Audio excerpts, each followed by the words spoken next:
Hello friends, मैं राजीव पाठक आप सबका आपके अपने चैनल प्रयागराज पाठशाला में स्वागत करता हूं। देखिए, इस बीच मैंने देखा कि कुछ स्टूडेंट्स के कमेंट्स आए थे और वो बड़ा स्वाभाविक भी है कि जो एसएससी है वो जो अभी सीईटी एग्जाम की जो बात हुई है और जो कि होना भी है 2021 में, तो उसको लेके कुछ बच्चों ने ये कमेंट किया कि सर सीईटी जो एग्जाम है उसकी वजह से कुछ बदलाव जो एग्जाम पैटर्न में वो आएंगे।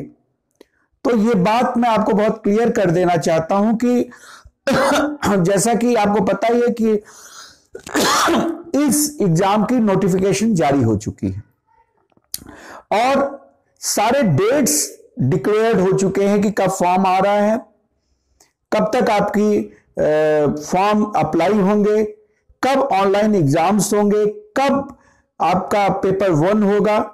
तो जब सारी चीजें क्लियर हो चुकी हैं तो ऐसी दशा में पुनः कोई नया नोटिफिकेशन या कोई नया जो रूल है वो आना यह संभव नहीं है, क्योंकि सितंबर के बाद जो सीईटी के एग्जाम्स हैं वो प्रपोज्ड हैं और आपको पता है कि उसके पहले ही ये सारी प्रक्रियाएं शुरू हो चुकी हैं। तो आप अपने दिमाग से कम इस साल का जो आपको एसएससी का पहला एक फर्स्ट नोटिफिकेशन एसएससी एमटीएस का मिला है उसको लेके अपने दिमाग से ये निकाल दें कि किसी भी तरह का अभी कोई बदलाव इसमें आने वाला है। और जहां तक बात सीईटी की है तो सीईटी सितंबर के बाद इंप्लीमेंट होगा, ये दिमाग में रखिए। और ये अभी हो चुका है और आई थिंक कि इसका एग्जाम का जो डेट, जो टेंटेटिव डेट है वो भी आ चुका है और जो फर्स्ट पेपर का जो डेट है वो अगस्त है और जो सेकेंड पेपर का जो डेट है दैट इज इन नवंबर।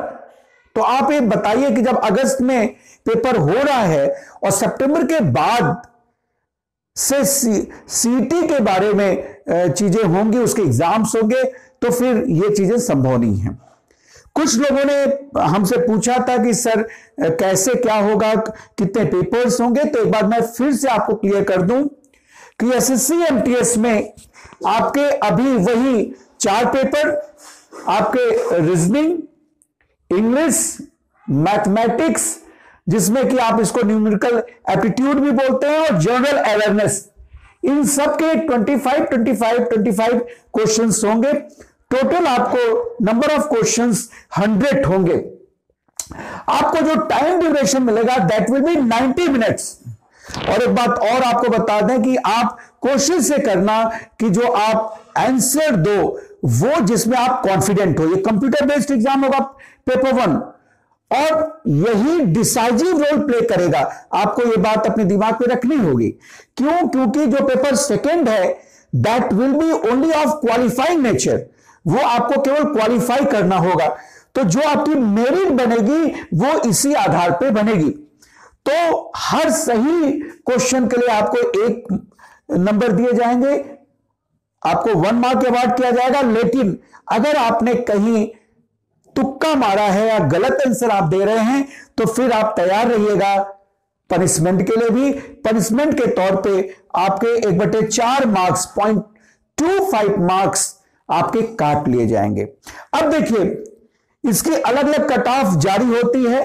इस एग्जाम होने के बाद जो कट ऑफ होगा उस कट ऑफ के आधार पे बच्चों को बुलाया जाएगा आपके पेपर सेकंड के लिए। ये कंप्यूटर बेस्ड एग्जाम है, लेकिन पेपर सेकंड आपका कॉपी पेन वाला एग्जाम होगा। और इसमें मैं आपको बता दूं कि 50 मार्क्स का जो है आपको लेटर ए से इस तरह के क्वेश्चंस होंगे और आपको 30 मिनट मिलेंगे। और एक चीज और आपको यहां ध्यान देनी होगी कि यहां पे भाषा का कोई भी प्रतिबंध नहीं होगा। आप इस पेपर में हिंदी या इंग्लिश किसी भी भाषा में यह पेपर दे सकते हैं। और यही नहीं, जो हमारे अनुसूची में जो अन्य भाषाएं, भारतीय भाषाएं हैं, उसमें भी आप अप्लाई कर सकते हैं। लेकिन मेरिट लिस्ट में ये नंबर नहीं जोड़े जाएंगे। आपकी जो मेरिट है वो केवल आपके पेपर 1 के आधार पे होगी। ये इसमें केवल क्वालिफाई आपको करना होगा। अब क्वालिफाइंग मार्क्स बाद में आपको कमीशन इस पे जो है देगा कि क्या क्वालिफाइंग मार्क्स हो सकते हैं। हाँ, एक चीज और आपको ध्यान रखना है, ऐसी दशा में जबकि इधर आपके पेपर 1 में 2 कैंडिडेट्स के बराबर मार्क्स आते हैं, तब ऐसी दशा में पेपर 2 का मार्क बहुत इंपॉर्टेंट हो जाता है। ऐसी दशा में जो बच्चा पेपर 2 में ज्यादा मार्क्स गेन किया हुआ है उसको वरीयता दी जाती है और उसकी नियुक्ति कर ली जाती है। तो इस तरह से ये मैंने आपको एसएससी एमटीएस के बारे में बताया, और जो आपके दिमाग में डाउट है सीईटी को लेके उसको बिल्कुल निकाल दें और बिल्कुल आप अपनी तैयारी में लग जाएं। मैं राजीव पाठक इसी तरह से जो भी अलग अलग प्रतियोगी परीक्षाएं हैं उसके बारे में अलग अलग इंफॉर्मेशन, जो भी नोटिफिकेशंस आती हैं वो सारे के सारे, जो भी इंडिया के एग्जाम्स है, चाहे वो एसएससी हो, चाहे बीएड हो, आईएएस हो, पीसीएस हो, एनडीए हो, सीडीएस हो, टीजीटी, पीजीटी, सारे पे आपको हम इंफॉर्मेशन देते रहेंगे, रेगुलर अपडेट्स देते रहेंगे। लेकिन आप इस चैनल को सब्सक्राइब करें, लाइक करें, क्योंकि आपका सब्सक्रिप्शन, आपकी लाइकिंग ही हमें एक ऊर्जा देती है आपके लिए लगातार काम करने के लिए, आपके लिए लगातार रिसर्च करने के लिए। और मैं आपको एक बात और बता दूं, चूंकि पूरी इंडिया में हमारे जो स्टूडेंट्स हैं, हमारे जो पढ़े हुए बच्चे हैं, वो हर जगह हर आयोग में काम कर रहे हैं, इसलिए जैसे ही कोई नोटिफिकेशन आती है या उसके संबंध में जो भी सुझाव वगैरह आते हैं, इससे पहले कि वो चीजें बिल्कुल पब्लिश हों, उससे पहले ही बहुत सारी सूचनाएं हमारे तक आती हैं, और वो सूचनाएं बहुत ही सकारात्मक रूप से आपके लिए आती हैं ताकि आपको आपकी तैयारी में पूरी मदद हो सके। जैसे सीईटी के बारे में, इससे पहले कि सीईटी पार्लियामेंट में पास हुआ, उससे पहले ही मैंने आपको इन्फॉर्म कर दिया था, और बहुत ही पहले हमने पिछले 2 साल पहले ही आपको ये इंफॉर्मेशन दी थी कि अब बहुत बड़ा बदलाव जो एसएससी है वो करने जा रहा है। क्यों? क्योंकि उस पर जो तमाम आयोग बने, जो तमाम कमेटियां बनी, और उस कमेटियों में जो तमाम सुझाव आ रहे थे, इन सब की रेगुलर अपडेट्स मेरे तक आ रही थी।